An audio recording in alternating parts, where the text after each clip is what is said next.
Oh, and there we have Pastor Yeah. Garcia. Okay. But if Ed does join us, I'll go ahead and take my image off upon his arrival. But if not, I'm happy to help out any way I can. You can Terrific. keep your image on, Mike. Dwight Warden is the alternate for City of Del Mar, and he normally keeps his image up. Ugly puss. Okay, Chair, I think Yes. we're live streamed and ready to call to Okay. order. Call to order the regular meeting of the Community Energy Alliance for Thursday, January 26th. Will the clerk please call the roll? Member Garcia, Present. Member Bapatel, Here. Member Melendez, Member Sanchez, Member Becker, Present. Member Sedella, Here. and Chair Drucker. Here, and Member Musgrove has also joined, so. Oh, thank you. Member Musgrove? Yes, here. Thank you. Had a little problem Thank with you. my network. Very good. Very good. So, Christy, will you lead us in the pledge today? I would be happy to. Wait for the flag. Hand over heart. Ready, begin. I pledge allegiance Allegiance to the flag of the United States of America and to the republic for which it stands, one nation, under God, indivisible, with liberty and justice for all. Very good. Thank you. Any board member comments or announcements? Before we begin, I would like the board members, seeing how we have a few new board members, to just, and the alternates for that matter, just to introduce themselves and give us a little background, if that's okay with everybody. Everybody okay with that? Okay, so I'm Dave Drucker. I am City Council member of the City of Del Mar, and I've been on the council for 18 years now, from 1996 to 2008, and from 2016 to present. In my real life, I am work at a company that does software development, and we've created a package in the world trade finance area. And I've been on the board now for 2 years. So with that, why don't you go ahead, Christy? Sure. So my name is Christy Becker. I'm Solana Beach City Council member. I'm on my second term in Solana Beach. I have been with CCA since the beginning, since you probably all know Solana Beach started one back in 2017. So I've been on the board since then. I former attorney and raised 3 children. Very good. Mike, why don't you go ahead? Great, thank you. Mike Sinella, and I was just recently elected to the San Marcos City Council this last November. And so I'm very, very new. However, I have served before that as an elected board member of Vallecito's Water District for the past 8 years. So certainly have some experience serving on public boards and and doing some level of government work. And for those that don't know, Vallecito's Water District provides water and wastewater services primarily to San Marcos, but also Lake San Marcos and parts of Escondido, Vista, and Carlsbad. Great.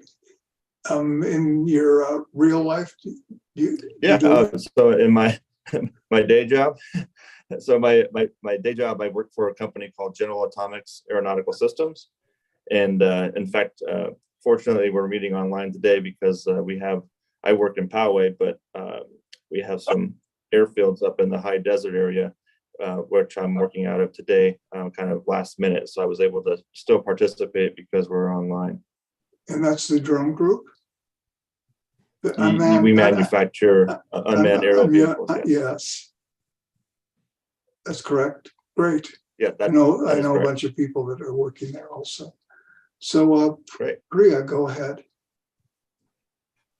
Sure. Priya Patel, council member in the city of Carlsbad, going into my second term as of just a few weeks ago, and have served on this particular board. Now it's my second year. I served for a year and really enjoyed it. So welcome to all the new folks. And in my day job, I am a public health professional and most recently work in the violence prevention space.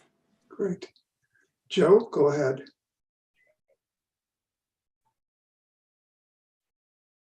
My name's Joe Garcia. I'm a pastor, a full-time church pastor of 35 years. That's my full-time job, calling and vocation. I have served the city of Escondido as a city council member now for 2 years, but went through a re-election due to redistricting. So I got to cut my 4-year term to 2 years.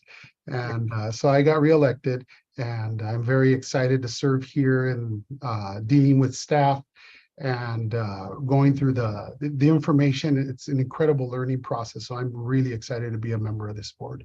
Great, thank you. Go ahead, Ed. Hi, I'm Ed Musgrove. I'm midway through my first term on the San Marcos City Council.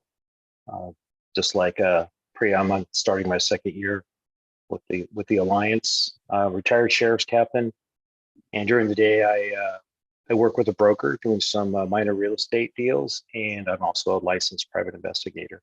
But I find that most of my day is taken up with some of the several committees that the city obligates. Being a retiree, your name comes up quite frequently as somebody who can be offered the opportunity. So that's how I spend most of my day. Very good. So Esther and Katie, what we're doing is introducing ourselves because many of us have not met, or maybe we've met, but some other people haven't. So Esther, go ahead and introduce yourself. Thank you. My name, can you hear me? Sure Yes? can. Okay. My name is Esther Sanchez. I'm the mayor of the city of Oceanside. Happy to be here. I wish that we could have joined a year earlier to be rolling it out. I was a deputy public defender for 20 years, council member for 20 years, and now I get to be mayor. So, and I'm really excited about, I'm one of those newbies here on the CEA. So Esther, are you alternate or prime? I am prime. Great. Very good. Welcome aboard. Thank you. Katie, go ahead.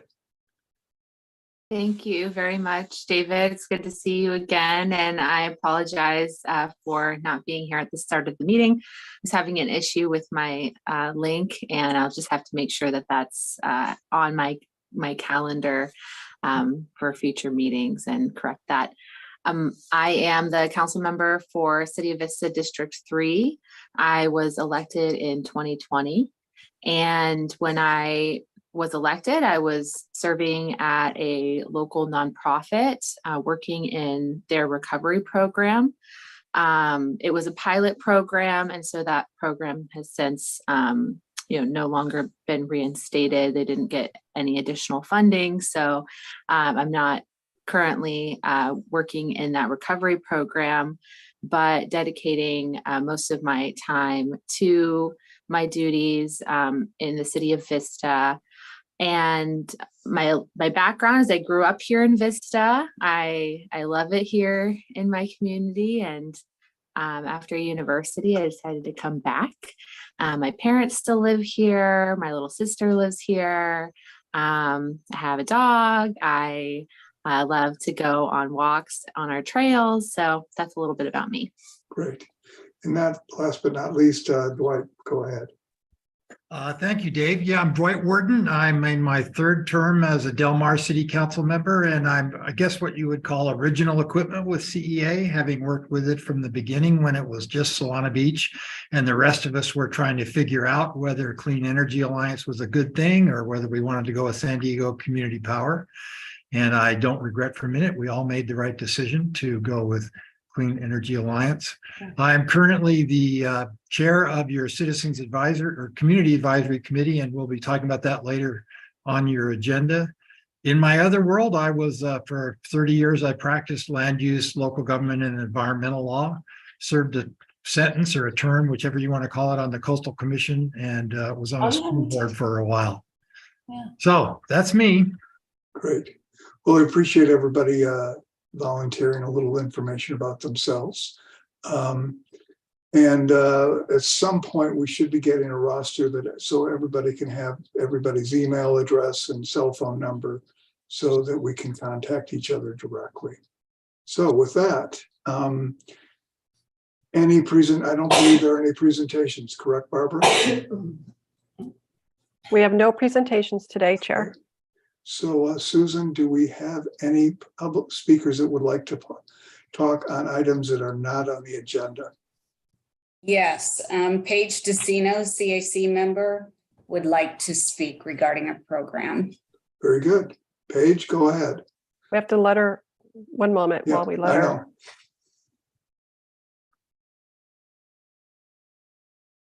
know. Okay, her 3 minutes has started. Okay, can you hear me? Yes, we can.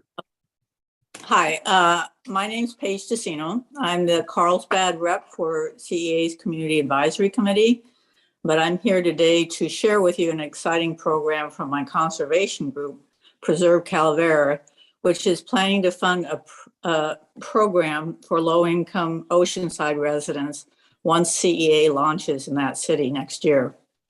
The mission of Preserve Calavera is to protect, enhance, and restore the natural lands in North Coastal San Diego County. Years ago, we realized climate change needed to be addressed in order to carry out our mission. Therefore, we have monitored housing developments to ensure natural lands are protected and that greenhouse gas emissions are minimized or mitigated locally and not somewhere across the country. Last fall, after a settlement with North River Farms developers, we received over $4 million toward local projects to offset greenhouse gas emissions. There is no mitigation bank in the county, to the best of our knowledge, that has the capability to administer such projects. So we were left with ferreting out projects with the best return on reducing greenhouse gas emissions at the lowest cost and focusing on low-income communities. With the advice from USD's EPIC Group, our board approved $500,000 to be allocated to care and fair customers in Oceanside to bump up their electric service to 100% clean energy once they join CEA. This amount should cover the cost for 1 year with the hope that Preserve Calavera will be able to extend the program. In talking with Barbara Boswell, the program should be easily administered by CEA. We are excited to be able to partner with CEA for this innovative program, which benefits not only the environment, but also makes the disadvantaged communities in Oceanside part of the solution in combating climate change. Thank you. Thank you very much, Paige. In chatting with Barbara about this, I knew this was coming up. It will make sense that we have Barbara probably figure out how we can do this and maybe get Esther involved in it a little bit and have a full presentation in a future board meeting about how to use these funds for Oceanside low-income people. So Yep. we will have something in the future about this. Yes, Chair Drucker, we're still waiting for the California Public Utilities Commission to certify our implementation plan, which in essence is the approval for Oceanside, for Clean Energy Alliance to begin serving the customers of Oceanside.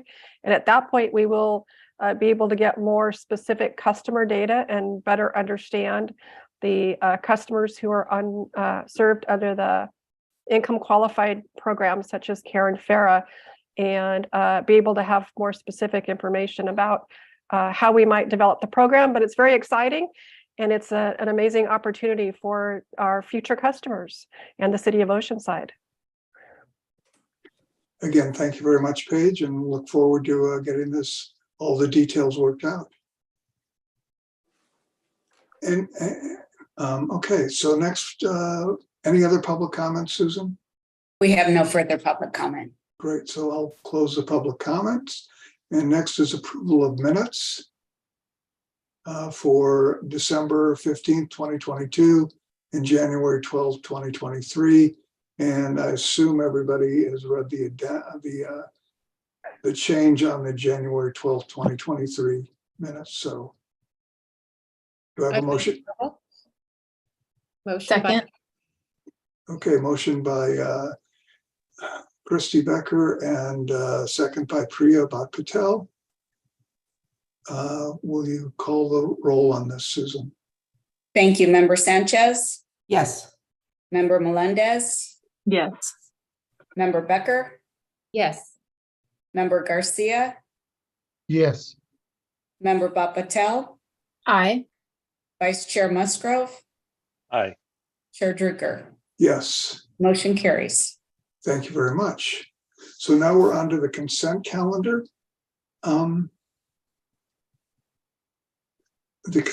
Susan, will you read the titles of the consent calendar first, please? I know this is a change, but this is what we do at Del Mar. That item number 1 is the Clean Energy Alliance Treasurer's Report for November 2022. Item number 2 is consider approval for Clean Energy Alliance 2023 Legislative and Regulatory Policy Platform. Item 3 is consider approval of Clean Energy Alliance Public Hearing Notice Policy. Item 4 is consideration of the circumstances of the COVID-19 state of emergency to determine whether the legislative bodies of Clean Energy Alliance will continue to hold meetings via teleconferencing and making findings pursuant to Government Code 54943E. And item 5 is Clean Energy Alliance Chief Executive Officer, Operational, Administrative, and Regulatory Affairs Update. Thank you very much. Are there any members of the board that would like to pull any of these items? Susan, are there any members of the public that would like to pull any of these items? We have no requests. Are there any items on the rest of the agenda that anybody would like to put on consent? I don't think there are really any that should be, but is there? Very good. Could we have a motion, please? Move to approve. Second, Okay, go ahead and call the roll, please, Susan. Member Becker, yes. Member Patel, Aye. Member Sanchez, Yes. Member Melendez, Yes. Member Garcia, Yes. Vice Chair Musgrove, Aye. Chair Druker. Yes. Motion carries. Very good. Thank you very much. So now we are going into public hearing, and this is to set the rates. So I'm going to open the public hearing, and will the board secretary report on the noticing? All notices required have been provided. Okay, then Barbara, will you go ahead and do a presentation? Yes, thank you, Chair. I have a presentation. I'm going to share my screen for that.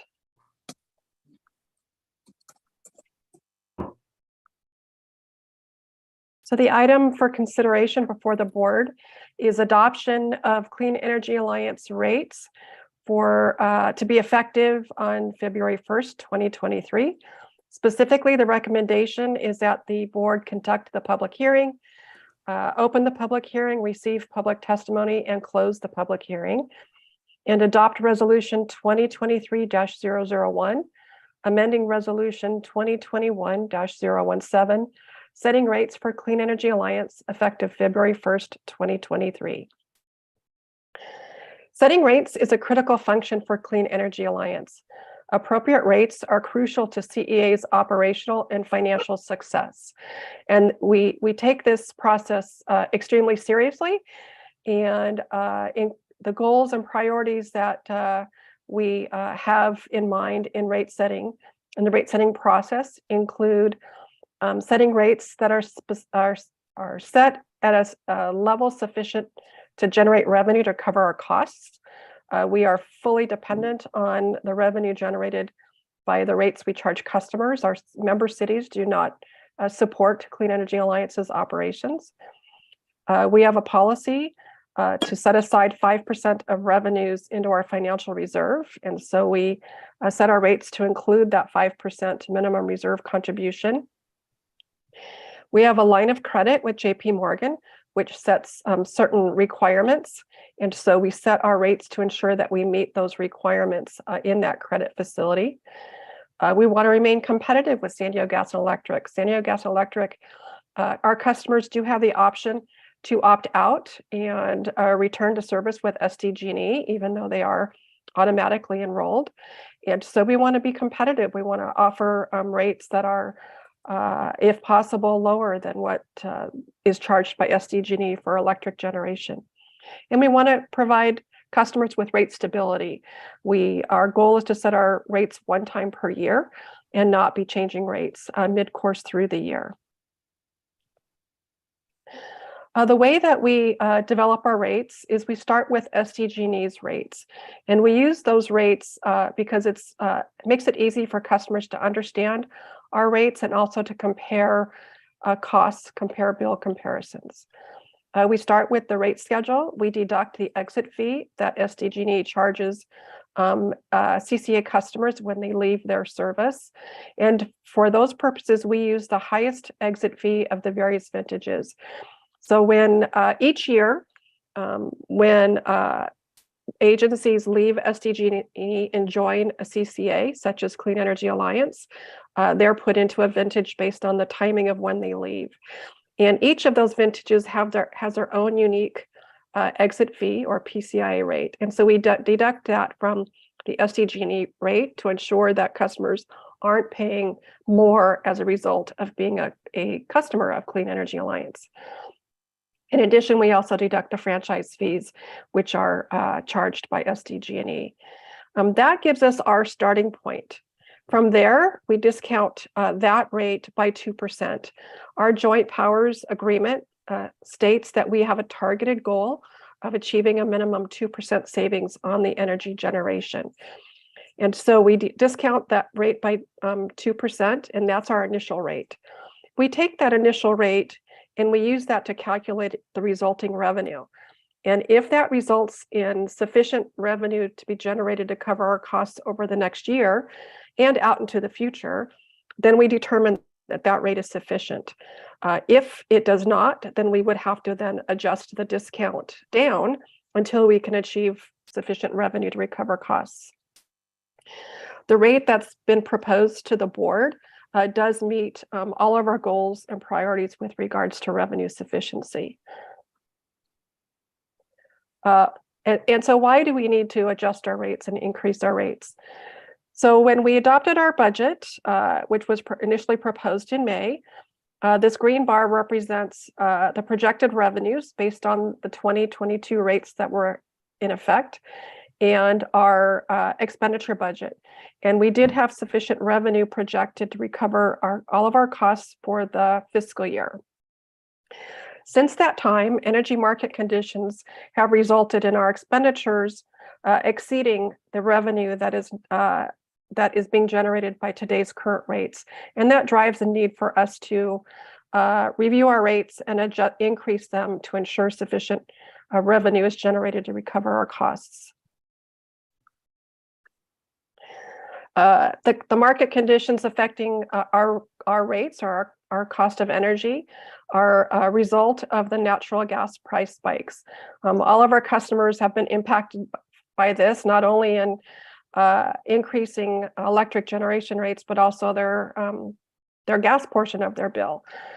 This chart shows what's been happening in the Western US natural gas prices going back to January 2022. So you can see since the month of December, the gas prices have natural gas prices have really spiked, and that is driving up California power prices and increasing our cost of doing business.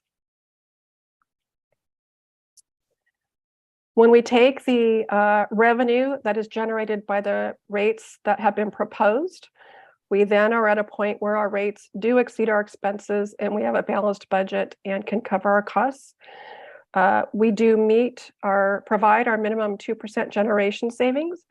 Actual savings is dependent upon what exit fee vintage a customer is in, and I will detail that in a minute. It does provide the funds necessary to fund our required 5% financial reserve and also meets our credit covenants. So how do our rates stack up against San Diego Gas and Electric? The left 3 bars of this chart represent the rates in effect at the end of 2022. In last calendar year, we had customers that were in 2 exit fee vintages. We had the Solana Beach customers who are in the 2017 vintage, and that was due to their joining Solana Energy Alliance in 2018. So they left SDG&E service earlier than Carlsbad and Del Mar, so they're in a different exit fee vintage. The Carlsbad and Del Mar customers are in the 2020 vintage.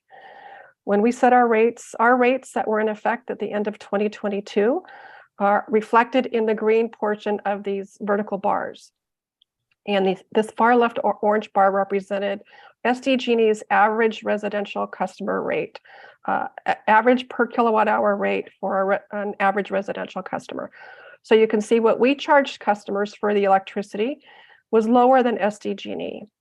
We then take into account the exit fees. So those are added on top to see what is the total cost of being a CEA customer compared to SDG&E. You can see for Solana Beach customers, there was a slight savings. For the Carlsbad and Del Mar customers, it was actually a slight premium due to the impact of SDG&E's rate decrease in June.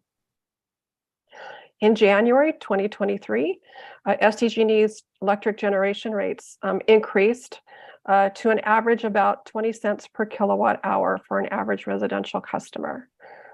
The rates proposed and before the board for consideration is approximately 15 cents per kilowatt hour on average. So you can see it's about a 25% lower than SDG&E's rates. But again, we need to take into account the exit fee that the individual customers pay to really see what the true cost is for a customer compared to SDG&E.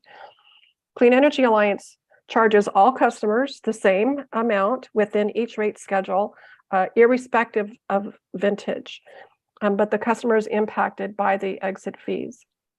You can see that the 2017 vintage customers have a much smaller exit fee in 2023 than they did in 2022. And so they're seeing a significant savings compared to SDG&E. For the 2020 vintage, it's actually a credit. So it will actually decrease total costs compared to SDG&E. And for the 2020 vintage, they have a much higher exit fee for 2023 than the other 2 vintages. So then how does that translate into an average bill for customers? So this chart takes a look at for a residential customer that's on the time of use DR1 rate, which is the rate that the majority of our residential customers are on. And based on average usage, and the average residential customer on that rate uses about 413 kilowatt hours per month. How does their bill look, or what is the total average cost if you're an SDG&E customer, fully bundled SDG&E customer? So you're buying the electricity as well as SDG&E delivering it. And that average bill is about $230.14.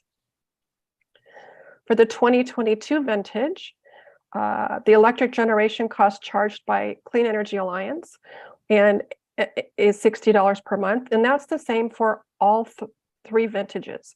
So what we charge customers and we collect in revenue for that 413 kilowatt hours is $60 a month compared to what SDG&E charges for that same amount of electricity. However, our customers are also paying the PCIA or exit fees in addition to SDG&E as well. And for the 2022 vintage, for 413 kilowatt hours, translates to $19.23. The impact of that exit fee credit and the franchise fee results in an average 41 cents for the 2020 vintage and $2.52 for the 2017 vintage. So that gives us a total generation cost. Compared to SDG&E, you can see that in all cases, our customers would have a lower generation cost than they would as a bundled SDG&E customer. All of our cities have selected Clean Impact Plus as the default. So there is a small premium, and that translates to an average 41 cents per month. And so in total, you can see the total bill again is lower, even taking into account that premium for the 75% carbon free. For the 2022 vintage customers, which are the Escondido and San Marcos customers who will be enrolling in April 2023, it's an average savings of $1.21. That translates to total bill savings of 0.52%. So that's the savings between $228 and the $230, and 2% on the generation costs. For the 2020 vintage customers, which is Carlsbad and Del Mar, it's an average $20.02 savings. It's 8.7% total bill average savings, and just looking at the generation costs, it's 25.27%. And then the 2017 vintage, which is the Solana Beach customers, their average savings is approximately $17.91, which translates to a total bill savings of 7.78%. And then on the generation portion, it's approximately 22.66%.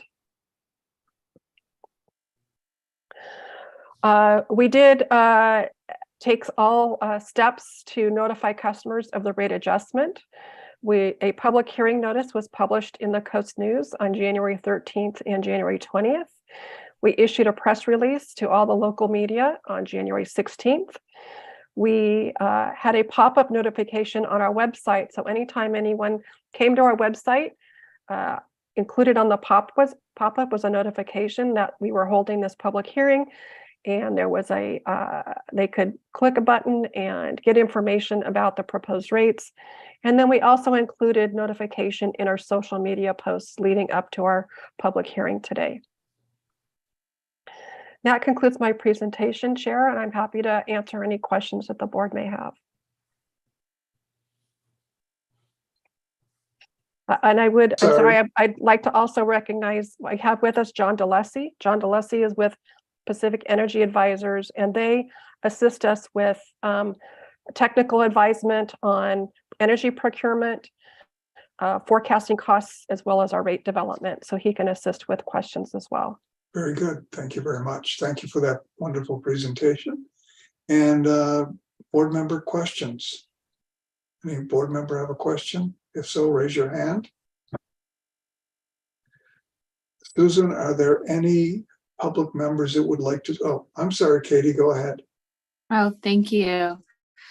I wanted to see if there was any information you could provide to us about the procurement of further renewable energy sources and how we believe that would affect our rates. I imagine that it could reduce our rates over time, but just for the sake of public discussion.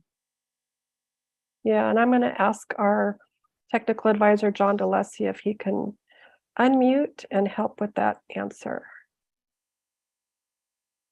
Hi, yeah, I'd be happy to.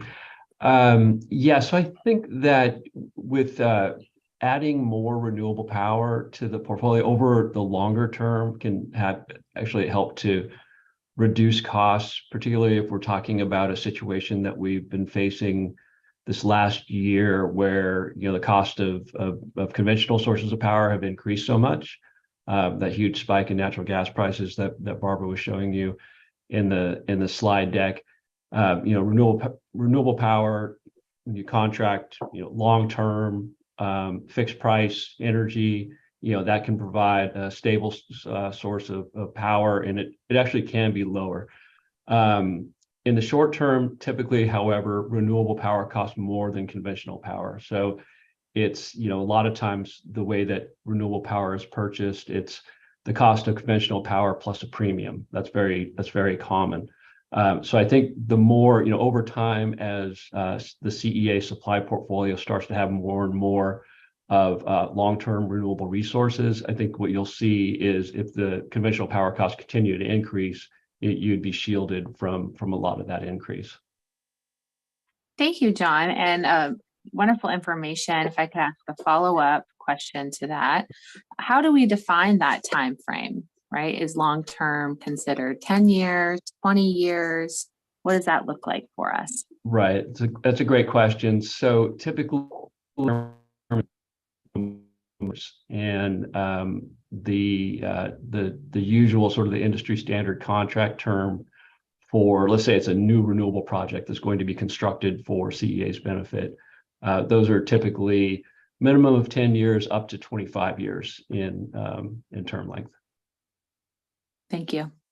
Very good. Thank you very much, Katie, for those questions. Any other questions from the board? Again, Susan, any questions from the public? We Or have comments? no request to speak, nor have we received any communication in the 10 days preceding this public hearing. Okay. Are there any board member comments at this point?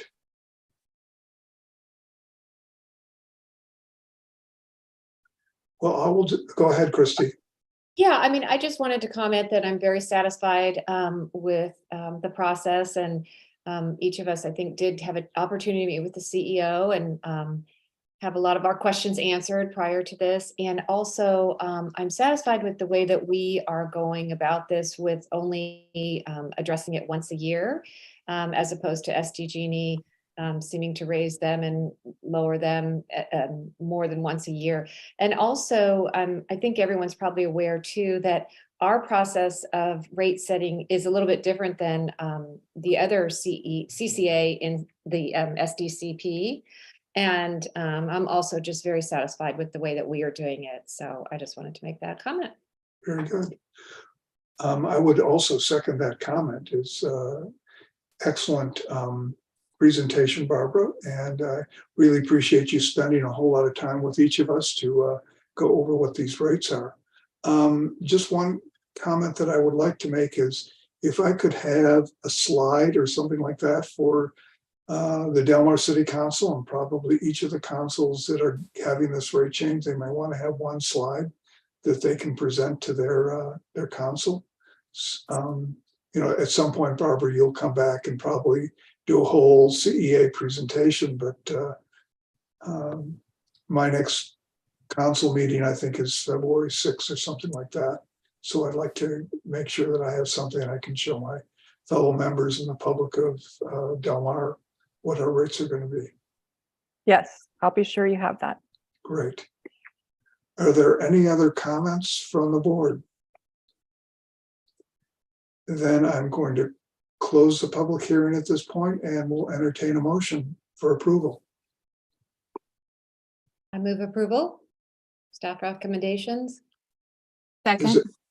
Very good. Susan, if you will call the roll. Member Sanchez, Yes. Member Melendez, Yes. Member Becker, Yes. Member Garcia, Yes. Member Bhat Patel, Yes. Vice Chair Musgrove. Aye. Chair Drucker. Yes. Motion carries. Thank you very much. Really appreciate that. Very important rate setting, and I'm glad that we were able to get these great rates in. So next is consider the appointment. No, I'm sorry. Consider approval of Clean Energy Alliance working with San Diego Community Power in exploring establishment of a regional energy group, energy network. So Barbara, I know you've got a presentation on that, so go ahead. Yeah, thank you, Chair Drucker. And I'll once again share my screen. So the item before the board for consideration is requesting approval for Clean Energy Alliance to work with San Diego Community Power, who is our community choice energy program, our partner program in San Diego Gas and Electric Territory, in exploring establishment of a regional energy network and to direct staff to return with results of that exploration and next steps. A key goal of Clean Energy Alliance is to establish programs that support achievement of climate action plan goals of our member agencies. Currently, there are no surplus funds available to fund those programs.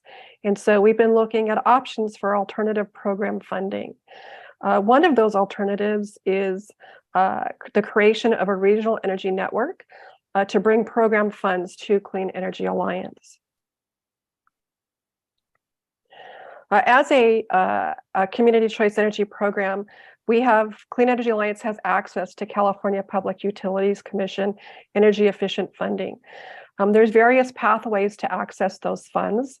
Those include the elect to administer process, or we can go through the apply to administer process, or we can tap those funds through an regional energy network. Each of those processes have their own pros and cons. They are on a scale of administrative burden from the least administrative burden with the elect to administer and the most significant administrative burden through development or creation of a regional energy network. They all have their own unique timelines. The shortest timeline is the elect to administer process, and the longest timeline is creation of the regional energy network. Currently, when you look at the state, there are 9 CCAs that are actively either administering programs through the elect to administer process or pursuing funds through that process. There is only one CCA known that is actively administering energy efficiency programming through the apply to administer process. And there are 5 regional energy networks operational in California. However, there are none in San Diego territory. The elect to administer and apply to administer process has very restrictive cost effectiveness thresholds. And what that means is that when you go through those processes and apply for those fundings through either of those pathways, when you're proposing your programs to the PUC, you have very stringent thresholds in terms of the cost effectiveness versus the results that are going to be achieved through that energy efficiency program. By comparison, through the regional energy network, you don't have those same restrictive cost effectiveness thresholds. So there's quite a bit more leeway in terms of the types of programs that can be funded through a regional energy network. Through the elect to administer process, you're applying to be allocated a portion of the funding that actually was part of San Diego Gas and Electric's energy efficiency funds. In recent years, those funding resources that are available to CCAs has actually been shrinking or declining. The apply to administer is where a CCA would apply to actually be their own administrator, actually has significant funding possible. But again, you have to set up a whole department basically to administer the funds and track the funds and be able to report to the PUC.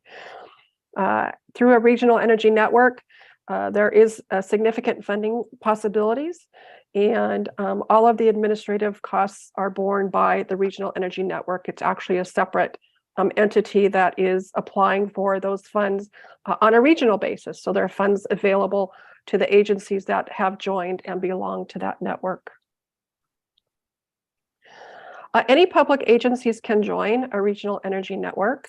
So that includes JPAs, including community choice agencies or aggregation programs such as Clean Energy Alliance, community services districts, transit districts, water districts. Any JPA can join a regional energy network.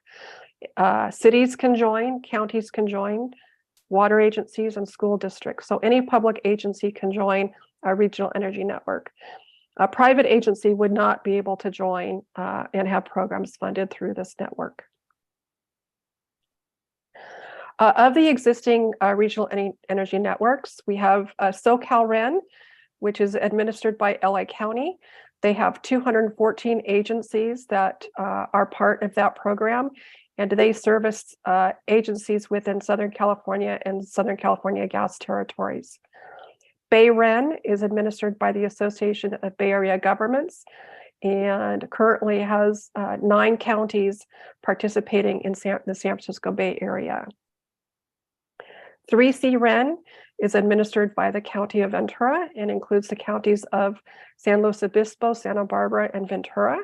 And they are an example where they cross over territories, IOU territories. So their counties are within Southern California Edison Territory, Pacific Gas and Electric Territory, and also customers within Southern California gas area. IREN, which is in the inland area, is administered by the Western Riverside Council of Governments, and their agencies members include not only Western Riverside Council of Governments, but Coachella Valley Association of Governments, San Bernardino Council of Governments. And last is Rural REN, which is administered by a CCA in Northern California, Redwood Coast Energy Authority. And their members include areas, counties and cities in the North Coast area, the Central Coast area, San Joaquin Valley and Sierras, and they are focused on serving rural communities. SDCP has been evaluating options related to tapping into funding from the California Public Utilities Commission and reached out to Clean Energy Alliance with the suggestion that we work together in evaluating establishing a regional energy network.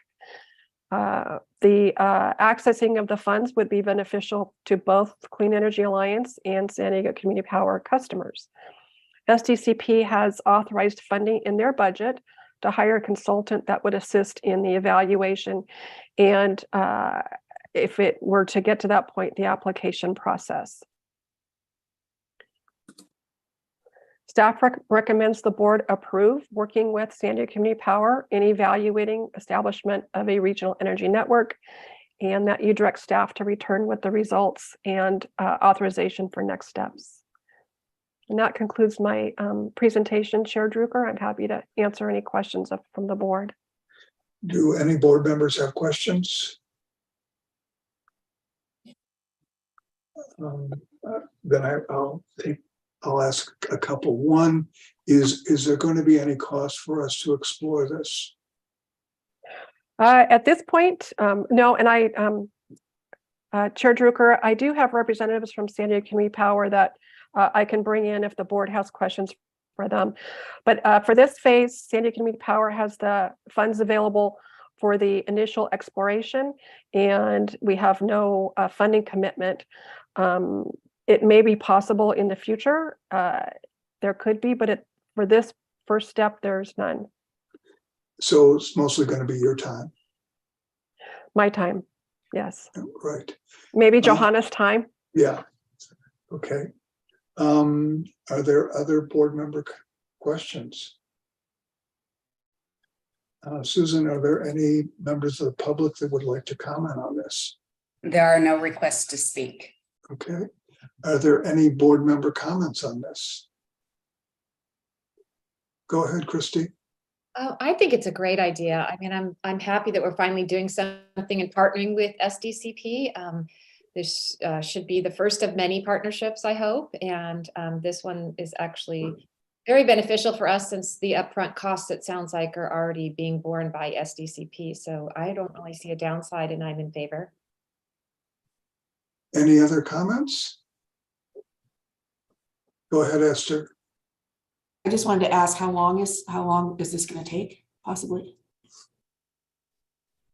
It can take, I would say, up to 1 to 2 years to go through the process of establishing it and then going through the application process with the PUC and actually get funding. So it is a long-term process. Thank you. So my comment is, yes, I think we should be doing this. I think we want to get it to the table as quickly as possible on this. Otherwise, San Diego Community Power may look to other agencies like the county or the city of San Diego or something like that to work with them, and if we can keep this to be CCAs, that would be helpful, I think. So I'm very much in favor of us looking at this, and the devil obviously is going to be in the detail in terms of once it's set up, what is the way we're going to get funds and the way we're going to distribute the funds. But it makes sense for us to do that. Go ahead, Esther. I just thought of another question. Great. Is there a weighted vote? Those are all, I think, important decisions to us and things For that the will be analysis of worked it. out. Yes. Okay. Yeah, I mean, that's why I said the devil's in the details here. Right. I do remember that was one of the attractions to this, CEA. Ed, you had a question or a comment? Well, just that I think I burned off the lower half of Barb's ears this morning at the briefing. Definitely look into it, but come back with a full accounting before we consider any either financial, contractual, or operational obligations, which I know she's very thorough. We would do that, but I just want to have that stated for the record. Thank you, Chair. Yep, thank you very much. Is there any other comments? Is there a motion to approve this? Musgrove will move to approve. Second. Okay. Very good. Susan, please call the roll. Member Patel, Aye. Member Sanchez, Yes. Member Melendez, Yes. Member Becker, Yes. Member Garcia, Yes. Vice Chair Musgrove, Yes. Chair Becker. I'm sorry, Chair Drucker. Yes, thank you very much. Motion carries. Thank you. Very good. If we go on to item 6, which is consider reappointment of Clean Energy Alliance Community Advisory members for cities of Del Mar and Solana Beach for terms through December 2025. I'm not sure if we really need to have a presentation on this. I'm in favor of the reassignment. I assume, Christy, you're in favor of the Yes, I can the attest reappointment. to, yeah, Deborah Shade is just an outstanding leader, and I'm glad that she is available to continue on with her service. Definitely. Actually, I know her husband, Bart, quite well. Yeah. And He's a surfer in Del Mar. we do have our Community Advisory Committee member, Deborah Shade, here with us. So in case you'd like to make comments or ask her any questions, she is with us. Ed, you had a comment or question? Yeah, I think these are very important appointments, but I think we owe it to each other to defer to the elected representatives from the various cities to bring those people forward that will best represent their community and their interests. So I would certainly defer to both you and to Christy for your selections. Very good. Good to see your face, Deborah. So with that, I'll make a motion to reappoint, I think it's Dolores Davies and Deborah Shade to the Community Advisory Committee. I'll second. Very good. Susan, will you call the roll? Member Garcia, Yes. Member Patel, Yes. Member Sanchez, Yes. Member Melendez, Yes. Member Becker, Yes. Vice Chair Musgrove, Yes. Chair Drucker. Yes. Motion carries. Great, thank you very much. So now we go on to receive, report, and provide direction regarding physical location of Clean Energy Alliance Board and Community Advisory Committee meetings. You're up, Barbara. Yes, thank you, Chair Drucker. And I will once again share my screen for a brief presentation. So as you stated, the recommendation is for the board to receive the report and then provide direction regarding physical location of Clean Energy Alliance Board and Community Advisory Committee meetings. Just a bit of background, Section 4.8 of our Joint Powers Agreement establishes that the board shall set the date, hour, and place of our regular board meetings annually by resolution. And our bylaws further state that those meetings would be set on a fiscal year basis. At our meeting, May 26th, the board adopted resolution 2022-002 that established the current meeting schedule for the meetings July 2022 through June 2023. And at that time, San Marcos was identified as the physical location of our meetings if we were to meet in person. And at that time, the cities of Oceanside and Vista were not yet members.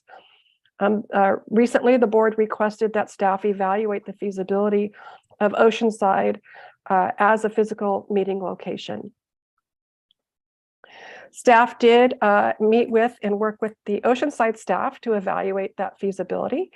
It was determined that the Oceanside City Council chambers are available to accommodate both our board meetings and community advisory committee meetings with the current schedule. Our technology team did go in person to the city of Oceanside and determined that the council chambers equipment is able to accommodate live streaming and recording via Zoom, which is the technology that we use.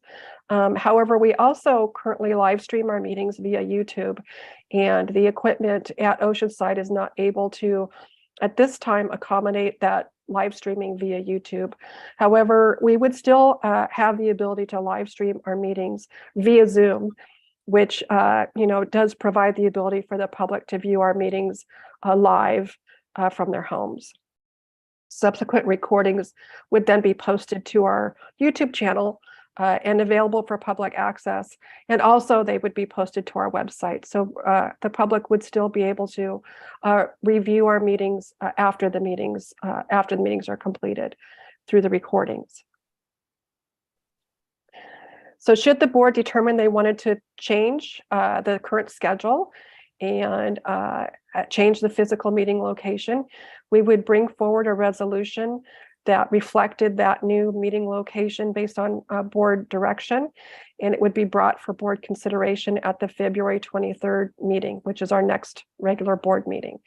And that new meeting schedule would be effective beginning with our March meetings. And again, both the board meetings and the community advisory committee meetings would be affected by that change. And that does conclude my presentation, Chair Drucker. I'm happy to answer any questions. Are there any questions from the board? Go ahead, Ed. So Barbara, the February meeting is scheduled to be our first in-person meeting, and that would be in San Marcos. And assuming this resolution is approved, then that would shift to Oceanside, commencing with a March meeting. Well, on the consent was the consideration of the COVID-19, where we are currently with COVID-19, and the board did approve it. And so we would actually, the state of emergency is in effect through February 28th. And so our February 23rd would continue to be via teleconference. And so when assuming that the state of emergency expires, we would return to in-person in March. And currently that schedule would be in San Marcos unless the board determines they want to make a change. Okay, thanks very much. Appreciate it. Susan, are there any members of the public who want to comment on this? There are no requests to speak. Okay. What is the board's desire on this? Anybody? Go ahead, Esther. Yeah. Oh, I'd love to have you guys come to Oceanside, of course. So You don't have to drive. Huh? You don't have to drive. No, but then you get to, walk on the pier, after the meeting or before. Great. Esther, how is the parking there? Considering the board members, staff, and members of the public that might come in? Yeah, I believe it is, 2:00. So it's between the two street markets. So there would be parking.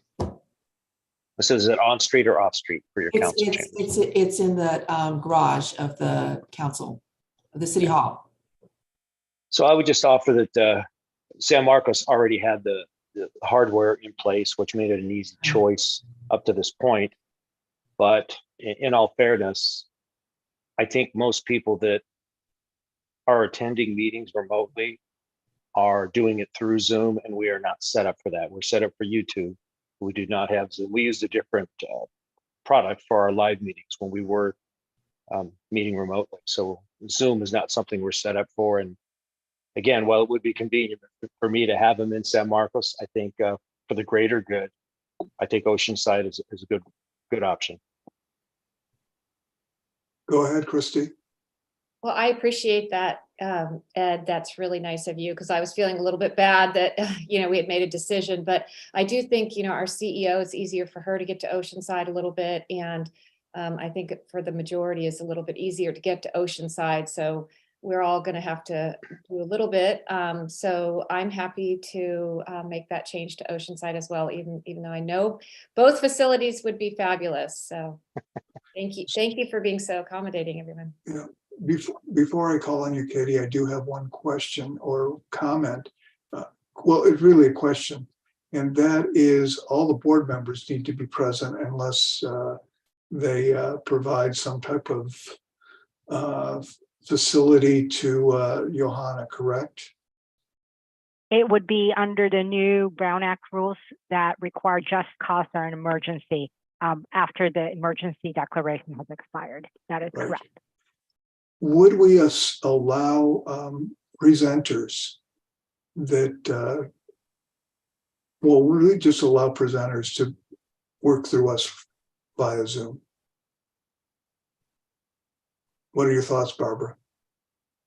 I'm going to ask our part of our technical team, Sarah Madsen, if she can comment on whether we would have the capabilities to for the public to participate and make comments via the Zoom live stream. Yes, so we would, sorry, I apologize for my voice. I'm a little under the weather, but we would still be addressing the meetings in the same webinar format. So anyone who's participating virtually would be able to raise their hand just like they do in the meetings that we've had today, like we just had earlier from a CAC member. Very good. Katie, you have a question or comment? Just a comment that I would support meeting in Oceanside. For me personally, I would be able to access the location via my car or via Sprinter, since I'm right by the Vista Transit Center, and the Oceanside City Hall is right near that station. But I do know that our Vista Civic Center is currently being updated and adapted to allow for a hybrid model to accept public comment virtually, which I think is really important to continue on. And I hope that we can definitely retain that ability, because although we are required as board members to attend in person unless there's a qualifying event, the public, I think, desires more flexibility in being able to participate in these types of meetings. Very good. I would comment also that, it makes sense for us to be able to have this hybrid type of meeting where the public can join us virtually as best as possible. I would note that the city of Del Mar is already doing that. And actually we are allowing our presenters to be remote, and even staff to be remote if necessary. So with that, I would entertain a motion that Barbara bring back a revised policy and schedule for the rest of the fiscal year 2023 meeting schedule and place to meet. In Oceanside. Is there a second? Musgrove, a second. Very good. Susan, if you will call the roll. Member Becker, Yes. Member Garcia, Yes. Member Patel, Yes. Member Sanchez, Yes. Member Melendez, Yes. Vice Chair Musgrove, Yes. Chair Drucker. Yes. Motion carries. Very good. Thank you very much for that again. The last item is consider approval of Clean Energy Alliance Community Advisory Committee work plan, meeting schedule, and provide direction regarding the Community Advisory Committee chair. So go ahead, Barbara. Thank you, Chair Drucker. My last presentation of today's meeting. what is before the board for consideration is approval of the Community Advisory Committee 2023 work plan and meeting schedule, and to provide direction regarding the Community Advisory Committee chair. The Community Advisory Committee policy establishes that the board sets the Community Advisory Committee annual work plan and meeting schedule. And for 2022, the work plan and schedule were as described here. The meetings were every other month on the even months. And the CAC worked on a number of different items, such as reviewing and providing input to our website. They provided input for board consideration for the budget. We addressed the marketing and outreach strategy for Escondido and San Marcos in support of those launches and successful upcoming launches. Discussed education, outreach, and training plan related to greenhouse gas emissions reduction strategies for the everyday person. So Clean Energy Alliance, has its strategies, but what can people do to impact and reduce greenhouse gas emissions? And then our last meeting, we reviewed the achievements from the past year and then put together a work plan, suggested work plan for board consideration. During the past year, the Community Advisory Committee accomplished the work plan that had been approved by the board. And they also created subcommittees to focus on various areas of interest. Those include an electric vehicle subcommittee, a local program subcommittee, and outreach to underserved communities subcommittee. And the subcommittees are really just getting started. They've worked on developing mission statements for their subcommittees and really working on what is their purpose and gather information from those various subcommittees to propose programs or bring it forward for board consideration. In addition to discussing a proposed work plan, the Community Advisory Committee also discussed their current meeting schedule. And they did all agree that the current schedule of meeting the Thursday of even months has worked out well and would ask the board to consider keeping that same schedule. So the work plan using the even months, of Thursdays of even months as the meeting date.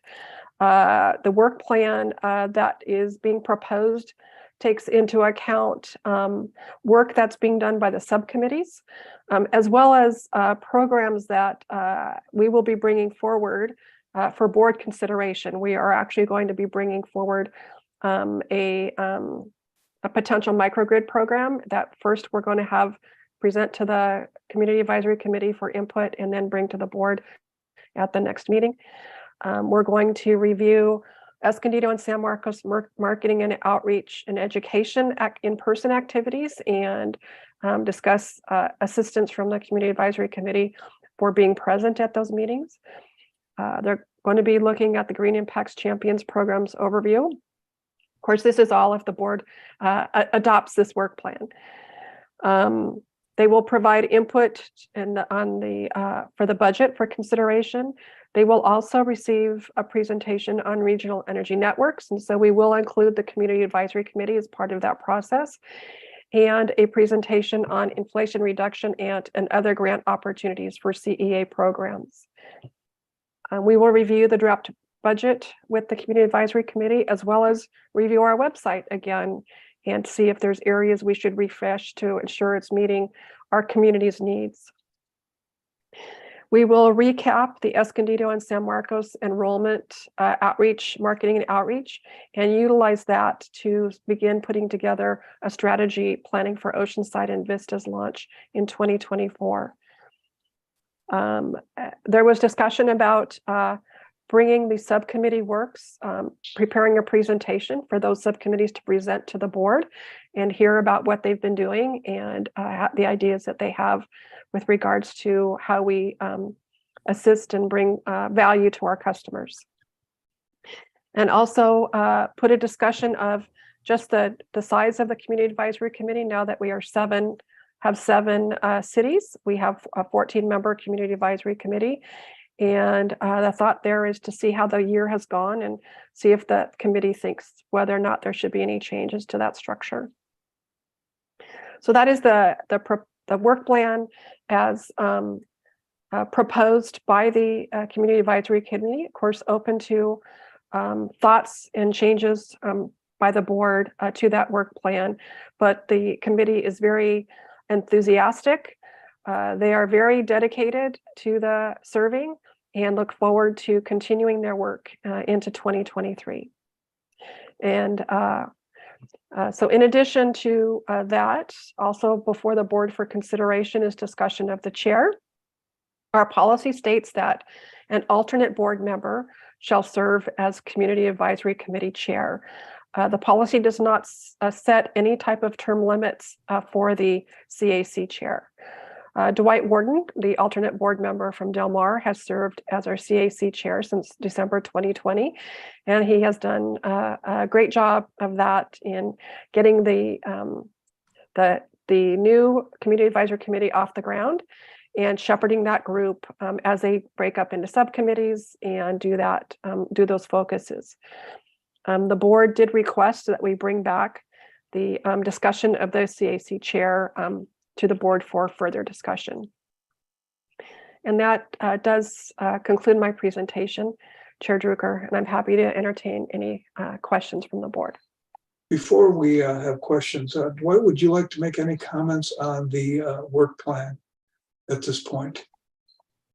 I think the work plan looks good. My only comment would be we're in a bit of a transition in that we got a whole slew of new members coming on. And we're going to work to get them integrated into the subcommittees and hopefully get things working smoothly in that way. If we hit a bump in the road, we'll come back to you, but I think it's going to work. And the work plan is, in a sense, iterative in that it's a direction from your board on what you want the Community Advisory Committee to work on. And it's also to keep their fires burning, things that they identify as important to feed back up to you. So I think what Barbara outlined is very thorough and will work well to accommodate that iterative process. So looks good to me. Very good. What I want to do is just bifurcate this at this point and make sure that we have any questions or comments on the work plan wrapped up. So are any comments for Dwight or Barbara on the work plan? Looks good. Yep.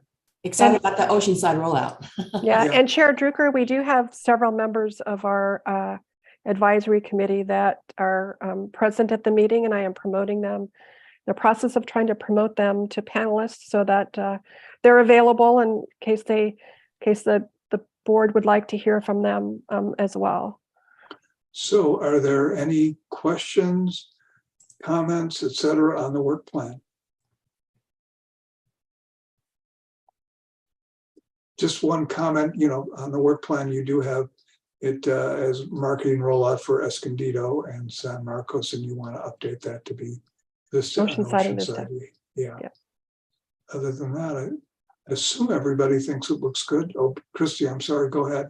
No, I was going to make that point as well, but also just really to thank these CAC members. They've been really devoted and stuck with us for our transition, and I'm really appreciative. And Dwight Warden has done an excellent job managing them and guiding them, and I'm really appreciative of that as well. So I'm in favor of that work plan.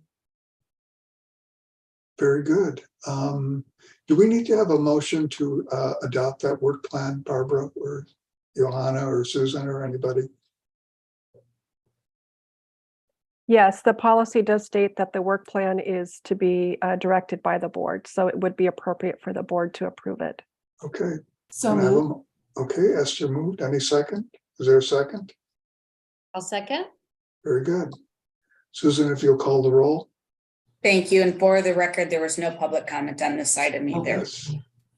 Thank you. Member Melendez, Aye. Member Becker, Yes. Member Garcia, Yes. Member Bhat Patel, Yes. Member Sanchez, Yes. Vice Chair Musgrove, Yes. Chair Drucker. Yes. Motion carries. Again, I want to thank all the members of the Community Advisory Committee for their service and their hard work, and we look forward to some more hard work this year. So with that, we need to chat about the chair. And so I'm going to go ahead and comment on this. First of all, I really appreciate Dwight doing this for the last 2 years or so. When the initial CEA was formed, there were only 3 members. And so the alternates kind of had to step up, shall we say, to help in terms of running the organization. And that's why an alternate was put on that. 2 things. One is, I think going into the future, we may want to consider having a regular board member as chair. But I think at this point, I would like to see Dwight continue on that because we need some continuity. It would make sense, though, for us to have a vice chair at some point from the board. And I believe at some point it should probably be a regular board member rather than an alternate. So that as Dwight moves on to other types of activity and or whatever, we have some continuity and somebody can take over that position if Dwight decides to leave. The question, so first of all, I think we want to reappoint Dwight as chair. And second of all, I think we want to have Barbara or Johanna come back with a policy that provides us to have a vice chair that is a full-time regular member of the board. Go ahead, Esther. You had your hand up first. If that was a motion, I would second that. First of all, I wanted to introduce our person on that board, and that's Roger Davenport, who's here. He's he's very, very knowledgeable. So it's really exciting to have him on this board. Secondly, yes, the city of Oceanside is the last to be included. And so, yes, I was going to underscore the yes to have Dwight continue so that it is, there is continuity, that, everyone is on board with the same kind of orientation and everybody's like working together. And again, thank you, Dwight, for doing this. Didn't realize it was 2 years. That's right, it is. So hopefully you're looking forward to another year. Go ahead, Christy. Yes, I am so appreciative of Dwight Warden being on there and leading this. My fear is that now that we have you as chair and we have Delmar in both positions, and I wonder if we should have a policy that one city should not take both chair positions. In my opinion, that's how I would like to see it. And I'd also like to see it similar, that we don't go over 2 years for that position. I think it can be, I think it's something that, if you want to make an exception for this 1 year to do that, I'm okay with maybe taking a look at that. But as we go along, I just do not think that one city should have both chair positions. And I don't think longer than 2 years. Very good. Ed, you have a comment? Yeah, I agree with Christy on that, but I would also offer up that if we have a board member sitting on the CAC, I wouldn't want that to suggest that we're watching them or in any way trying to influence, because at some point they would be offering advice.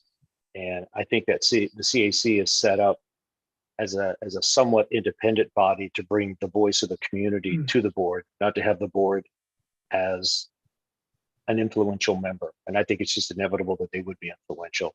So I think a vice chair is probably a great idea to help the chair and bounce ideas and structure, but I think it should be from within. So what you're suggesting is a vice chair should be a community advisory committee member. As well, yes. Okay. Go ahead, Christy. I would support that idea. I think that's a great idea. Okay. I thought that the idea of making this an exception for 1 more year, just so that we're all, they're all on together at the same time. And then after this, it will be more on a regular, it'll be more standardized. So I think that would be really great, that it be a 2-year, but after this year. Yeah, the one reason that I wanted to have a board member be vice chair this time is so that they could learn from the current chair and then take over that as chair. I realize that that's a little bit of an exception, but it's like a transition then. yeah, that's the problem. What I like to see is there be the ability to have transitions so that the history and there's history and continuity into the future. But I guess that's for another discussion at this point. But so the question at this point is whether or not we appoint Dwight Warden as chair. Can we also just discuss if there's anybody else that has any comments on the thought of not having one city have both chairships? I agree with that. You're I right. think it's a good idea. Probably a good idea, yeah. I would agree at this point. In the past, it probably, when there were 3, it would have been difficult. But now, going into the future, I think we need to spread the wealth. Yeah, that's the whole issue. I feel like we really have a lot of talent on this board. There's just, everyone's an elected official, and it's kind of. I think for that, I don't think that. Anyway, okay. So, but are we saying that we want to make an exception this year to have Just this year. Del Mar? We have no policy on it. No, but we could make that policy now. But Right, that thereafter the policy shall be that the vice chair, the chair for this and the chair for the advisory will be 2 different people. 2 different cities. 2 different cities, sorry. Katie, go ahead. You don't look alike at all, sorry. I'm supportive of the idea that the chair on this body and the chair on CAC are from different cities. I also am not concerned too much about a transition with a vice chair position. I think having a CAC member act as a vice chair and potentially even in future experiences of that board, have them serve as the primary chair is important, because especially from the folks that I know that I assisted in appointing to that position, they are community members that are looking to gain leadership experience, and being able to be a vice chair on a board and assist in that manner would be very beneficial for that experience and empower them in their decision making. But I absolutely agree. Having a little bit of a balance with the leadership now that we have more cities that are coming on. Thanks. Very good. So what would the board like to do at this point in terms of appointing a chair?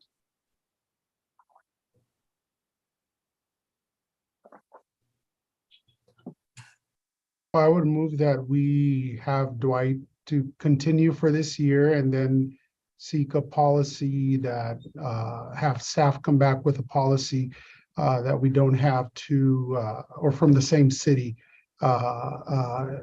chair of the CAC and the board. And I don't know if I would be more than open to add if there's some element that I'm missing. I think that covers it. Is there a second to that? Musgrove will second. Any further discussion? Dave, can I make a quick comment? Go ahead. And that is, I'm happy to serve under whatever circumstances you want. And if you figure out to implement a change, all you have to do is ask me, and I will be more than happy to step aside and let a board member or CAC member take over. So I'm happy to serve under whatever circumstances you want to prescribe. Thank you very much, Dwight. Katie? I think my final question or comment would be, to say that I do appreciate Dwight's service up until this point and potentially into an additional year. And I'm wondering if there are any, alternates or current board members that are desiring to serve as the chair. Esther? I have a question first before answering that, and that is, because I wasn't here before when you set this all up this way, what we have are liaisons versus a chair from, like, say, the council to boards and commissions. There was a very specific reason to do it as a chair versus liaison.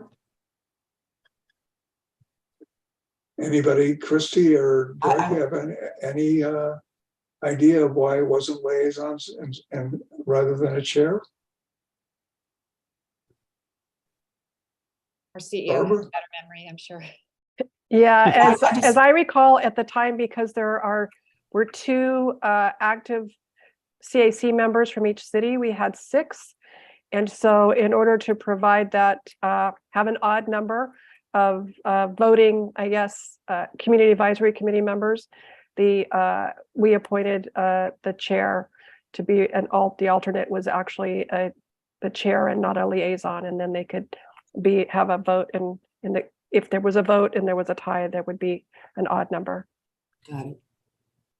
Thank you. Yeah, it's a Makes sense. huge different ballgame now that we have 7 members instead of 3. So there's a motion on the table and a second. Any further discussion? Then Susan, if you will call the roll. Member Garcia, Yes. Member Bob Patel, Yes. Member Sanchez, Yes. Member Melendez, Yes. Member Becker. Yes, and again, just one more time, Dwight, thank you so much for doing this again. I know you've got a busy plate of boards and commissions and all kinds of things, so thank you. Really important. Vice Chair Musgrove, Yes. Chair Druker. Yes, Motion carries. very good. So Barbara and Johanna, I guess you'll come back and revise, with a revision on the policy for the service of the chair on the community advisory committee. There's no hurry on that, but at some point during the year. Yes, Will do. thank you. Very good, very good. So with that, are there any board member requests for future agenda items? I do have one request. And since many of us are new, I've only been here 2 years, it would be nice to have a presentation on all of the board policies that we have. Because I don't, they are on the website, but it would be nice to have us at some point during the year go through those policies. And maybe Johanna could look at them and see if there's any changes that we need to update as we have a little bit more history. I'll work with the CEO with that. Thank you. We'll come back if needed. Great. Very good. Are there any other future agenda items?